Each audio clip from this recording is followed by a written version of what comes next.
Middle east, जंग का वो मैदान जहां ना जाने कितने निहत्थे लोग मारे जा चुके हैं और ना जाने कितने लोग घायल हो चुके हैं और ना जाने कितने लोग बेघर हो चुके हैं। लेकिन जंग का यह मैदान शांत नहीं हो रहा।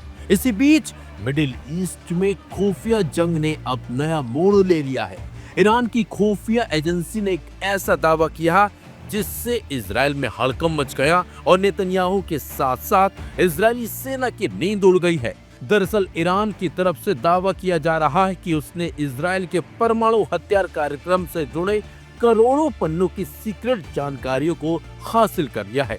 इसमें डिमोना न्यूक्लियर प्लांट, वैज्ञानिकों की जानकारी और अमेरिका इजराइल सहयोग के दस्तावेज शामिल होने का दावा है। हालांकि इन दावों की स्वतंत्र पुष्टि अब तक नहीं हो सकी है और ना ही लाइव हिंदुस्तान इसकी पुष्टि करता है।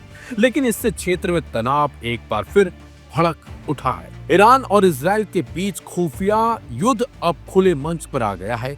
ईरानी टीवी पर जिस तरह के दस्तावेज और पासपोर्ट दिखाए गए हैं, उन्होंने वैश्विक खुफिया एजेंसियों को सतर्क कर दिया है।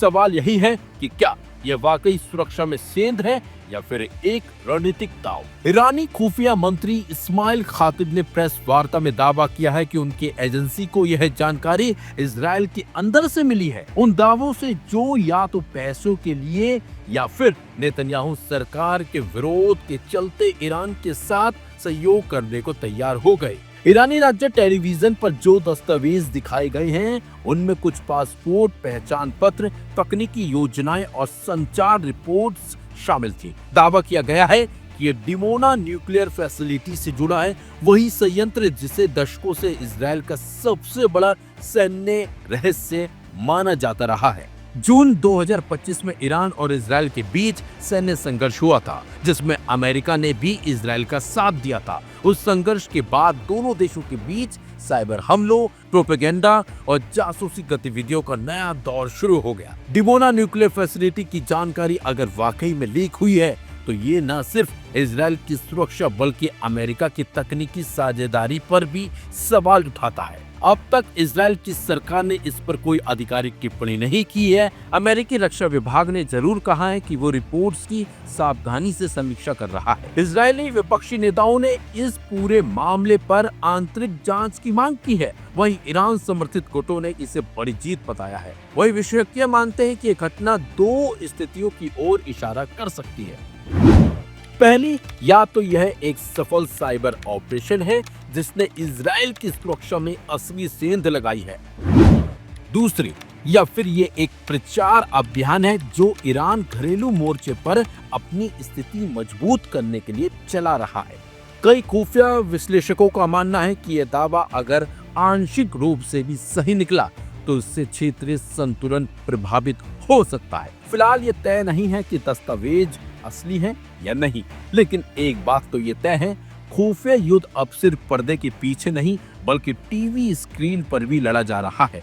दुनिया की निगाहें अब इजराइल की प्रतिक्रिया और आगे आने वाली जानकारियों पर टिकी है। अगर ये वास्तविक में सच निकली तो ये इजराइल और अमेरिका के लिए एक बड़ा झटका होगा और ये एक नया युद्ध केंद्र के लिए भी बड़ा हमला बन सकता है।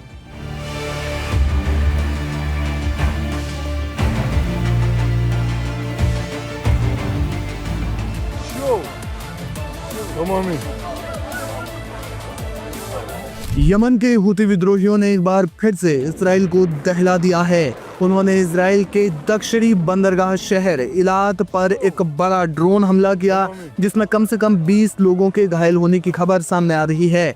शहर के कई हिस्सों में आग लग गई है। यह हमला हाल के महीनों में इसराइल और हुतियों के बीच तनाव का सबसे नया हमला है, जो गजा युद्ध के बाद से और गहरा गया है।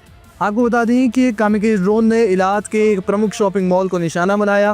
प्रत्यक्षदर्शियों के अनुसार ड्रोन के टकराने से जोरदार धमाका हुआ, जिसके बाद आग की लपटें और धुआं आसमान में उठने लगा। पास के होटल जोन और आवासीय क्षेत्रों में आग फैल गई है। सोशल मीडिया पर वायरल वीडियो में ड्रोन के गिरने और आग की लपटें साफ तौर पर दिखाई दे रही हैं। इजराइल डिफेंस फोर्सेस ने पुष्टि की है कि ड्रोन को पूर्वी दिशा से लॉन्च किया गया, जो यमन की ओर इशारा करता है। आईडीएफ के प्रवक्ता ने बताया कि ड्रोन को रडार पर तो देखा गया था, लेकिन आयरन डोम एयर डिफेंस सिस्टम इसे रोकने में विफल रहा। जानकारी के मुताबिक हमले में कम से कम 20 लोग घायल हुए हैं, जिनमें से 2 की हालत गंभीर बताई जा रही है। ज्यादातर चोटें शटनल और धमाके के प्रभाव से हुई है। इलाद के यूसुफिटल अस्पताल में घायलों को तुरंत भर्ती करवाया गया, जहां इमरजेंसी स्थिति घोषित कर दी गई है। शॉपिंग मॉल और आसपास के होटल क्षेत्र में भारी नुकसान हुआ और कई दुकानों और वाहनों को आग ने अपनी चपेट में ले लिया। इलाद जो लाल सागर के तट पर बसा है, एक महत्वपूर्ण पर्यटन और व्यापारिक केंद्र है।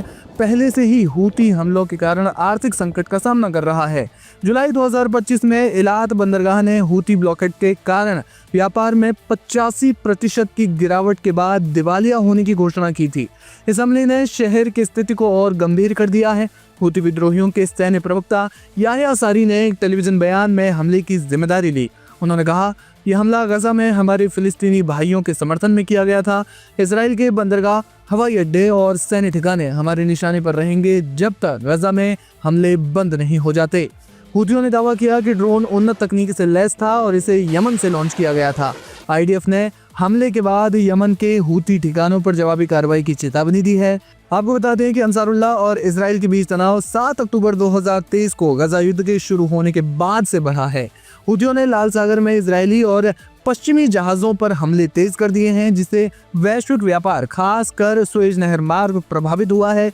ईरान के समर्थन से हूतियों की सैन्य क्षमता बढ़ी है, जो बैलिस्टिक मिसाइलों और ड्रोन के रूप में दिखाई दे रही है। हूतियों ने चेतावनी जारी कर कहा है कि वे इजराइल पर हमले जारी रखेंगे, जिससे इलात और अन्य प्रमुख शहरों पर खतरा बढ़ गया है। जानकार मानते हैं कि अगर गजा युद्ध का समाधान नहीं हुआ तो ये तनाव क्षेत्रीय युद्ध में बदल सकता है। इजराइल की जवाबी कार्रवाइयां यमन में नागरिक हानि का कारण बन सकती हैं, जिससे मानवीय संकट और गहरा सकता है। इलाद के निवासियों में दहशत का माहौल है। उनका कहना है कि वे पहले ही पर्यटन और व्यापार में भारी नुकसान झेल चुके हैं और अब ये हमले उन्हें और ज्यादा डरा रहे हैं। यमन के हूती विद्रोहियों ने इजराइल की ओर से दी गई सना पर कब्जे की धमकी का जोरदार जवाब दिया है। हूती राजनीतिक ब्यूरो के सदस्य मोहम्मद अल फराह ने इजरायली रक्षा मंत्री इसराइल काट्ज के बयान पर तीखा प्रहार करते हुए कहा कि इजराइल सना पर कब्जे की बात करने से पहले अपने इलात बंदरगाह को चालू करने पर ध्यान दे। ये बयान मिडिल ईस्ट में बढ़ते तनाव का सबसे नया उदाहरण है, जहां हूती विद्रोही गजा युद्ध के समर्थन में इजराइल पर लगातार हमले कर रहे हैं।